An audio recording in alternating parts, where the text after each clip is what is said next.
बिस्मिल्लाहिर्रहमानिर्रहीम। Welcome to balance bite.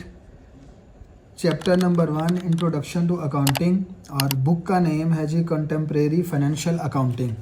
हम accounting equation का चैप्टर कर रहे हैं और अकाउंटिंग इक्वेशन के चैप्टर में हमने जो है वो अब चैप्टर नंबर 3 को चैप्टर नंबर 1 को स्टार्ट किया हुआ है और उसकी अब प्रॉब्लम नंबर 3 हम करेंगे। अब अकाउंटिंग इक्वेशन नॉर्मली हम सब जानते हैं, हम पढ़ चुके हुए हैं कि अकाउंटिंग इक्वेशन होती है assets is equal to liabilities plus owner's equity. ये इसकी जर्नल फॉर्म है या बेसिक फॉर्म है। अगर हम इसी अकाउंटिंग इक्वेशन की, यानी ये जो हमारे पास अकाउंटिंग इक्वेशन है, इस अकाउंटिंग इक्वेशन की अगर हम एक्सपेंडेड फॉर्म लिखें तो वो एक्सपेंडेड फॉर्म क्या होगी? As it is assets is equal to liabilities plus owner's equity. लेकिन जब हम ऑनर्स इक्विटी की बात करेंगे तो एक्सपेंडेड फॉर्म में ऑनर्स इक्विटी की हेडिंग के नीचे 3 चीज़ें आएंगी। नंबर 1 कैपिटल, और कैपिटल के साथ आप लिखेंगे रेवेन्यू, और फिर आप लिखेंगे एक्सपेंसेस। जैसे कि जर्नल फॉर्म में हम पहले जो क्वेश्चन करते रहे, हमने कहा कि ऑनर्स इक्विटी में रेवेन्यू इनकम ऐड होगी और एक्सपेंसेस माइनस होंगे। लेकिन जब हम एक्सपेंड जो ऑनर्स इक्विटी को लिखेंगे, यानी एक्सपेंडेड अकाउंटिंग इक्वेशन में हम लिखेंगे ऑनर्स इक्विटी की सब हेडिंग में capital plus revenue minus expenses. तो अब हम जो प्रॉब्लम नंबर 3 करने जा रहे हैं उसको हम सॉल्व करेंगे एक्सपेंडेड अकाउंटिंग इक्वेशन के थ्रू। तो अब हम क्वेश्चन जो है वो रीड करते हैं। प्रॉब्लम 1.3 मिस्टर अंस open an air conditioner AC repair shop this month. During the month, he completed the following transactions. Mr. Uns invested 90,000 cash and 120,000 worth of equipment in the firm. तो हमने हर equation के ऊपर, accounting equation के ऊपर हर इस transaction का effect देखना है। तो अब यहाँ पे इन्वेस्ट कर रहा है, तो हमने कहा था किसी भी बिज़नेस में को स्टार्ट करने के लिए ऑनर जितना पैसा इन्वेस्ट करता है डेट इज़ कॉल्ड कैपिटल। तो हम क्या करेंगे, कैपिटल 90,000 ऐड कर देंगे और कैपिटल है in the form of cash. तो इफ़ेक्ट क्या होंगे? एक इफ़ेक्ट ये हो जाएगा कि ये जो 90,000 है ये आपके पास कैपिटल में भी जाएगा, यानी कैपिटल में भी, ये कैपिटल कैश की सूरत में है तो इसलिए 90,000 कैश में भी ऐड होगा और 120,000 का आपका जो है वो इक्विपमेंट भी है। तो इक्विपमेंट एसेट होते हैं, इक्विपमेंट में भी 120,000 ऐड होगा। तो अब टोटल कैपिटल बिजनेस के अंदर कितना हो गया? 120,000 प्लस 90,000, तो दोनों को मिला के 2,10,000 आपके पास कैपिटल हो गया। तो यानी इस एक ट्रांजैक्शन का इफ़ेक्ट क्या होगा? ऑनर इक्विटी में कैपिटल में 2,10,000 आएगा, एसेट वाली साइड पे कैश में 90,000 आएगा और इक्विपमेंट वाली साइड पे 120,000 इक्विपमेंट में आएगा। तो ये फर्स्ट इफ़ेक्ट हो गया आपकी ट्रांजैक्शन का। अब हमने फर्स्ट ट्रांजैक्शन को रीड किया, उसके इफ़ेक्ट को अंडरस्टैंड किया। अब उस इफ़ेक्ट को अकाउंटिंग इक्वेशन में किस तरह से पुट करना, अब हम वो देखते हैं। अच्छा जी, सबसे पहले आप मेन अकाउंटिंग इक्वेशन लिखेंगे assets is equal to liabilities plus owner equity. ठीक है, अब एक एक ट्रांजैक्शन पढ़ेंगे और उस ट्रांजैक्शन में जो जो एसेट आएगा वो रिकॉर्ड करते जाएंगे। आपने इस तरह से पहले सारे नहीं लिखने। अब इस ट्रांजैक्शन में एसेट में कैश आया, हमने कैश लिख लिया। इस ट्रांजैक्शन में इक्विपमेंट आया, कैश के साथ प्लस करके मैंने इक्विपमेंट लिख लिया। लेकिन ऑनर्स इक्विटी में क्योंकि एक्सपेंड अकाउंटिंग इक्वेशन है तो कैपिटल लिख लिया, रेवेन्यू भी लिख लिया और एक्सपेंसेस भी लिख लिए। तो अब हम क्या करेंगे, ये आप पहले लिख लेंगे, लेकिन लाइबिलिटीज़ अब तब लिखेंगे जब लाइबिलिटी की कोई ट्रांजैक्शन आएगी। तो आपने कैपिटल आपको इस क्वेश्चन में गिवन था वो आपने लिख लिया। तो अब आप क्या करेंगे, हमने पढ़ा था कि जो 90,000 कैश में आया है और 120,000 का इक्विपमेंट आया है और इन दोनों को मिला के कैपिटल होगा, तो हम यहाँ पे ट्रांजैक्शन लिखेंगे ए, कैश के नीचे 90,000 प्लस इक्विपमेंट आपका 120,000 का है, वो आप प्लस कर देंगे, और इन दोनों को मिला के कैपिटल जो टोटल बिजनेस में इन्वेस्ट किया है वो 2,10,000 है। अगेन मैं रिपीट कर दूं, कैपिटल दो फॉर्म में है, एक कैश फॉर्म में और एक इक्विपमेंट फॉर्म में, तो ये दोनों ही बिजनेस में आप इन्वेस्ट कर रहे हैं, इसलिए टोटल कैपिटल आपका 2,10,000 बन जाएगा।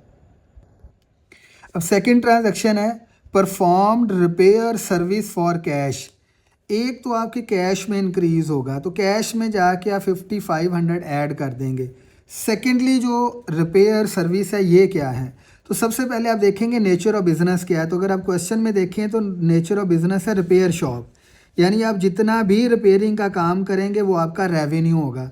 इट मीन्स जो आपने रिपेयर सर्विस प्रोवाइड की है, रिपेयर सर्विस आपका रेवेन्यू है, तो आपका रेवेन्यू भी इंक्रीज़ हो रहा है, रेवेन्यू में भी प्लस होगा, और आपका कैश भी इंक्रीज़ हो रहा है और कैश में भी प्लस होगा। तो अब इस इफ़ेक्ट को हम अकाउंटिंग इक्वेशन में लिखते हैं।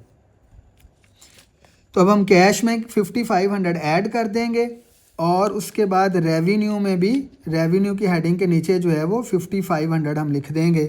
तो जब ये ट्रांजैक्शन कंप्लीट होगी तो ट्रांजैक्शन के बाद हम इसका टोटल करेंगे या बैलेंस करेंगे, तो 90,000 में 5,500 ऐड करेंगे तो ये 95,500 बन जाएगा। इक्विपमेंट में कुछ ऐड नहीं हुआ, इक्विपमेंट का बैलेंस एज इट इज़ 120,000 आ जाएगा। इसी तरह से कैपिटल में भी कुछ ऐड नहीं हुआ, तो कैपिटल की अमाउंट भी एज इट इज़ नीचे आ जाएगी, और रेवेन्यू भी 5,500 का हमारे पास एज इट इज़ आ जाएगा। तो आपने हर ट्रांजैक्शन के बाद उसको बैलेंस भी करना है। अच्छा, अगर यहाँ पे आपको ये कन्फ्यूजन हो रही है कि आपने ट्रांजैक्शन ए के बाद बैलेंस क्यों नहीं किया, तो आप ए के बाद बैलेंस करेंगे तो यही अमाउंट एज इट इज़ आ जाएगी। तो पहली ट्रांजैक्शन के बाद बैलेंस करने की ज़रूरत नहीं होती, जब दूसरी ट्रांजैक्शन उसमें कोई प्लस माइनस हो तो तब बैलेंस करते हैं। लेकिन अगर आप फर्स्ट ट्रांजैक्शन के बाद भी बैलेंस कर लेंगे तब भी कोई मसला नहीं है। अब हम इसकी ट्रांजैक्शन नंबर 3 पढ़ते हैं। अब थर्ड है जी purchase office supplies for cash. आपने ऑफिस सप्लाईज़ ख़रीदी कैश के लिए, तो एक तो आपने कैश पे कर दिया, आपका कैश कम हो जाएगा, एक इफ़ेक्ट ये होगा कि आप कैश में से माइनस कर देंगे। दूसरा, ऑफिस सप्लाईज़ आपका एसेट्स हैं, तो आपके एसेट बढ़ रहे हैं, यानी तो एक एसेट में इंक्रीज़ है और एक एसेट में डिक्रीज़ है। तो अब इस ट्रांजैक्शन को भी आप अकाउंटिंग इक्वेशन पे इफ़ेक्ट करेंगे। अब सी में हमने क्या किया, आपने ऑफिस सप्लाईज़ ख़रीदी, आपने ऑफिस सप्लाईज़ की एक हेडिंग और एसेट में जाके ऐड करनी है जो मेन आपकी हेडिंग होगी, और सी ट्रांजैक्शन में ऑफिस सप्लाईज़ के बिल्कुल नीचे जाके आपने ऑफिस सप्लाईज़ परचेज़ की, ऑफिस सप्लाईज़ आपके एसेट है, इंक्रीज़ हो रहे हैं, प्लस करेंगे 3055, और आपने कैश पे किया, कैश आपका कम हो रहा है, तो कैश में से आप माइनस कर दें या ब्रैकेट लगा लें। अकाउंटिंग में अगर किसी भी डिजिट के इर्द गिर्द अगर आप ब्रैकेट लगाते हैं तो वो नेगेटिव साइन माइनस के लिए यूज़ होता है। तो अब आप क्या करेंगे कि एक एसेट डिक्रीज़ हो रहा है और एक एसेट इंक्रीज़ हो रहा है। इस ट्रांजैक्शन के बाद आप इसको बैलेंस करेंगे, तो कैलकुलेटर पे आप 95,500 में से माइनस करेंगे 3055, तो बैलेंस आ जाएगा 92,445। इस 120,000 में कुछ चेंज नहीं आया, ये एज इट इज़ आ जाएगा। ऑफिस सप्लाईज़ में कुछ चेंज नहीं आया, ये एज इट इज़ आ जाएगा। कैपिटल में कुछ चेंज नहीं आया, ये एज इट इज़ आ जाएगा, और रेवेन्यू में कुछ चेंज नहीं आया तो ये भी एज इट इज़ आ जाएगा। अब इसके बाद हम ट्रांजैक्शन नंबर डी पढ़ते हैं। Purchase equipment for 20,900। आपने इक्विपमेंट परचेज़ किया, इक्विपमेंट आपका गेन एसेट है, एक एसेट आपका और इंक्रीज़ हो रहा है। पेइंग 11,700 डाउन, आपने पे किया 11,700 रुपये, एंड बैलेंस इज़ पेएबल 20,900 की आपने एक इक्विपमेंट ख़रीदा, उस इक्विपमेंट में से आपने 11,700 पैसे पे कर दिए, जो रिमेनिंग अमाउंट है वो आपने पे करना है। तो जो पेएबल होते हैं वो आपकी लाइबिलिटी होती हैं। तो अब आप क्या करेंगे, आप लाइबिलिटी वाली साइड पे जाके एक लाइबिलिटी के बिल्कुल नीचे मेन हेडिंग में अकाउंटिंग इक्वेशन में अकाउंट पेएबल लिखेंगे। पे कैश वाला एसेट ऑलरेडी लिखा हुआ है और एक नया एसेट और ऐड करेंगे इक्विपमेंट के नाम से। अब इस ट्रांजैक्शन का इफ़ेक्ट आप वहाँ पे करेंगे। तो आपने 11,700 पे किया, तो कैश में से 11,700 माइनस कर देंगे। इक्विपमेंट पहले आपके पास 120,000 का था, प्लस आपने और परचेज़ किया 20,900 का, तो वो इसमें ऐड कर देंगे। और रिमेनिंग अमाउंट बनती है 9200, यानी 20,900 में से जितने पैसे पे किए वो माइनस कर दें, बाकी 9200 बनता है, वो आपने पे करना है। तो आप लाइबिलिटी के नीचे एक हेडिंग देंगे अकाउंट पेएबल की। याद रखिएगा, हर क्वेश्चन में एसेट्स के डिफरेंट नेम हो सकते हैं और लाइबिलिटी के भी डिफरेंट नेम हो सकते हैं। तो इसलिए जिस जिस ट्रांजैक्शन में जो जो आ रहा होगा वो आपने इस लाइन में तब लिखना है जब जब ट्रांजैक्शन में उनके नेम आएंगे, आपने पहले नहीं लिख लेने। तो अकाउंट पेएबल के बिल्कुल नीचे जाके आप 9200 लिखेंगे। अब जैसे ही ट्रांजैक्शन होगी आपने इस ट्रांजैक्शन को बैलेंस करना है, तो आप क्या करेंगे, 92,445 उसमें से माइनस करेंगे 11,700, आपके पास कैश का रिमेनिंग बैलेंस रह जाएगा 80,745। इन दोनों को प्लस करेंगे, ये 140,900 हो जाएगा, ये एज इट इज़ आ जाएंगे। और ये 9200 भी एज इट इज़ हमारे पास आ जाएगा। कैपिटल में कुछ चेंज नहीं आया, वो भी एज इट इज़ आ जाएगा। रेवेन्यू में कुछ चेंज नहीं आया, वो भी एज इट इज़ हमारे पास आ जाएगा। नेक्स्ट ट्रांजैक्शन है E paid rent for the month. Rent आप पे करते हैं, रेंट हमेशा हम कैश में पे करते हैं, इसलिए 18,000 कैश में से माइनस हो जाएगा। रेंट एक्सपेंस है, तो हमने क्योंकि एक्सपेंडिड अकाउंटिंग इक्वेशन पढ़ रहे हैं तो हमने एक्सपेंसेस की अब सेपरेट हेडिंग दी हुई है। तो एक्सपेंसेस में अब एक्सपेंसेस के नीचे हम रेंट नहीं लिखेंगे, लेकिन जो एक्सपेंसेस की हमने एक हेडिंग दी है उसमें जाके हम रेंट लिख देंगे 18,000। तो हमने एक्सपेंडिड अकाउंटिंग इक्वेशन में लिखा था कि ऑनर इक्विटी के नीचे 3 हमने वर्ड लिखे थे, एक honour equity plus revenue minus expenses. तो ये रेंट जो है वो एक्सपेंसेस में आ जाएगा। तो ये कैश में से भी 18,000 माइनस होगा और रेंट में से भी 18,000 माइनस होगा। अब कैश में से 18,000 हम माइनस कर देंगे, उसके बाद कोई इफेक्ट नहीं है, कोई इफेक्ट नहीं है। और ये एक्सपेंसेस की जो मेन हेडिंग है उसमें नीचे जाके हम लिख देंगे 18,000। एक्सपेंसेस में फ़र्दर कुछ लिखने की ज़रूरत नहीं है कि रेंट है, सैलरी है, कुछ भी है, सिर्फ एक्सपेंसेस हैं, इन्होंने माइनस होना है। तो यहाँ पे जाके हम इनको माइनस कर देंगे। तो आपको मैंने पहले भी बताया है कि अगर किसी भी डिजिट के इर्द गिर्द ब्रैकेट डली हो तो वो आपके पास क्या कहलाता है, वो आपके पास माइनस का होता है। अब ट्रांजैक्शन के बाद हमने इसका बैलेंस करना है। अब हम बैलेंस कर लेंगे जी। 80,745 में से 18,000 माइनस करेंगे तो 62,745। इसमें कुछ चेंज नहीं आया, ये 140,900 एज इट इज़। इसमें कुछ चेंज नहीं आया, ये 3,055 एज इट इज़। आपकी लाइबिलिटी में कुछ चेंज नहीं आया, ये 9200 एज इट इज़। आपके कैपिटल में कुछ चेंज नहीं आया, ये 10,000 एज इट इज़। रेवेन्यू में कुछ चेंज नहीं आया, ये 5500 का एज इट इज़। और ये 18,000 माइनस का आपके पास आ जाएगा। अब ई के बाद हम एफ़ जो है ट्रांजैक्शन दोबारा पढ़ते हैं। F performed repair service on credit. आपने रिपेयर सर्विस प्रोवाइड की है। रिपेयर सर्विस आपका रेवेन्यू है क्योंकि आप रिपेयर शॉप आपका काम है। तो रिपेयर सर्विस आपकी इनकम है, इनकम में इजाफा होगा, उसमें ऐड करेंगे। लेकिन ये इनकम आपने क्रेडिट पे, उधार पे की है, तो आपने पैसे रिसीव करने हैं। तो अगर आपने जो पैसे रिसीव करने होते हैं उनको अकाउंटिंग में अकाउंट रिसीवेबल कहते हैं। और जो अकाउंट रिसीवेबल हैं वो हमारे एसेट हैं, इसलिए आप एसेट की एक हेडिंग में अकाउंट रिसीवेबल ऐड करेंगे और आप रेवेन्यू में भी इस अमाउंट को ऐड करेंगे। अब आप ये एसेट में एक नई हेडिंग ऐड करेंगे अकाउंट रिसीवेबल। और अकाउंट रिसीवेबल को एफ ट्रांजैक्शन में यहाँ पे अकाउंट रिसीवेबल के बिल्कुल नीचे जाके आप अमाउंट लिखेंगे 23,435, क्योंकि ये पैसे हमने रिसीव करने हैं। और दूसरा हमने एक इनकम जनरेट की है, इनकम अर्न की है, तो 23,435 ये हमने ऐड किया, इनकम में इजाफा हुआ, इसमें ऐड कर देंगे। अब इस ट्रांजैक्शन का हम बैलेंस करेंगे, तो बैलेंस के बाद कैश में कुछ चेंज नहीं आया, ये एज इट इज़। इक्विपमेंट में कुछ चेंज नहीं आया, ये एज इट इज़। एसेट में कुछ चेंज नहीं आया, ये as it is. Account receivable में कुछ चेंज नहीं आया, ये एज इट इज़। लाइबिलिटी में कुछ चेंज नहीं आया, ये 9200 एज इट इज़। कैपिटल में कुछ चेंज नहीं आया, ये एज इट इज़। रेवेन्यू में इन दोनों को प्लस करके 28,935 अमाउंट आ जाएगी। और 18,000 में कुछ चेंज नहीं है, ये माइनस का 18,000 एज इट इज़ आ जाएगा। अब नेक्स्ट ट्रांजैक्शन हम रीड करते हैं एफ़ के बाद G. Return 2950 of defective supplies purchase in transaction C, receiving a cash refund हमने ट्रांजैक्शन सी में, ट्रांजैक्शन सी ये है, ट्रांजैक्शन सी में हमने ऑफिस सप्लाईज़ ख़रीदी थी, उसमें से 2950 की वापस कर दी क्योंकि वो डिफेक्टिव हैं, ठीक नहीं है। तो जब आपने कोई ख़रीदी हुई चीज़ वापस करें तो जो आपके पास एसेट पड़े हुए हैं उसमें कमी हो जाएगी। तो आप एक तो ये सप्लाईज़ में से, ऑफिस सप्लाईज़ में से 2950 माइनस कर देंगे और इसके अगेंस्ट आपको कैश रिफ़ंड मिला है और कैश आपका इंक्रीज़ हो जाएगा। तो इसका इफ़ेक्ट क्या होगा, सप्लाईज़ में से माइनस होगा और कैश में प्लस होगा। तो जी हम कैश में क्या करेंगे, कैश रिफ़ंड हमें मिला, प्लस कर देंगे 2950 और ऑफिस सप्लाईज़ में से माइनस कर देंगे 2950। अब इस ट्रांजैक्शन का भी बैलेंस कर लेंगे, ये दोनों प्लस होंगे तो नई अमाउंट आ जाएगी 65695। इसमें कुछ चेंज नहीं आया, इक्विपमेंट की अमाउंट एज इट इज़ आ जाएगी। ऑफिस सप्लाईज़ चेंज हो जाएंगी, 3055 में से माइनस कर देंगे 2950, हमारे पास बच जाएगा 105।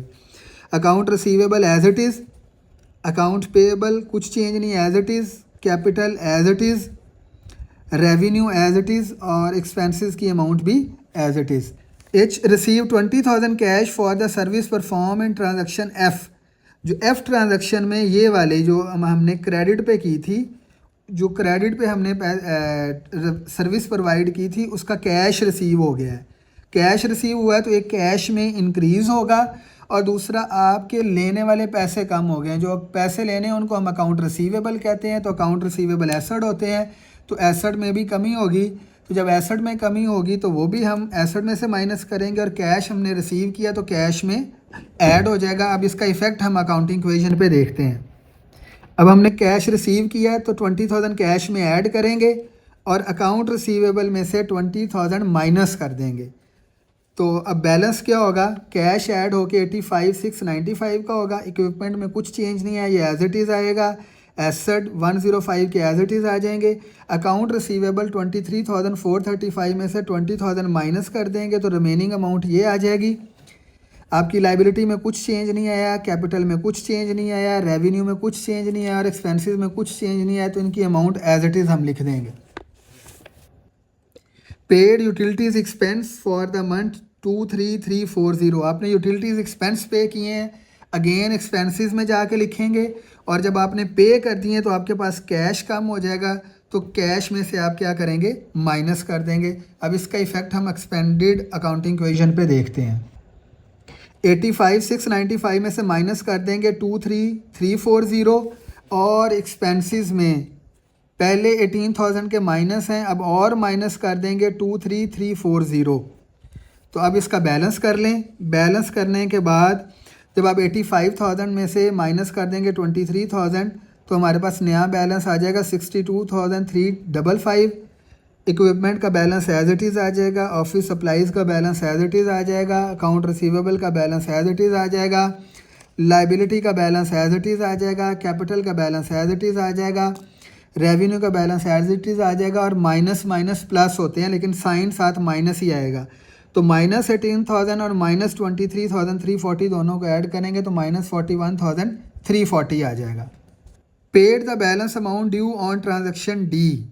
तो डी ट्रांजेक्शन पे हमने बैलेंस पे करना था, याद होगा आपको, 9200 का, क्योंकि हमने इक्विपमेंट परचेज़ किया था उसमें से इतना कैश पे कर दिया था, बाकी बैलेंस हमने पे करना था, तो वो अमाउंट पे कर दी है। अब पे करने के बाद इफ़ेक्ट क्या आएगा, कैश में से माइनस होगा और हमारी लाइबिलिटी कम होगी है तो लाइबिलिटी में से भी हम इसको माइनस करेंगे। अब इसका इफ़ेक्ट हम करते हैं एक्सपेंडेड अकाउंटिंग इक्वेशन पे।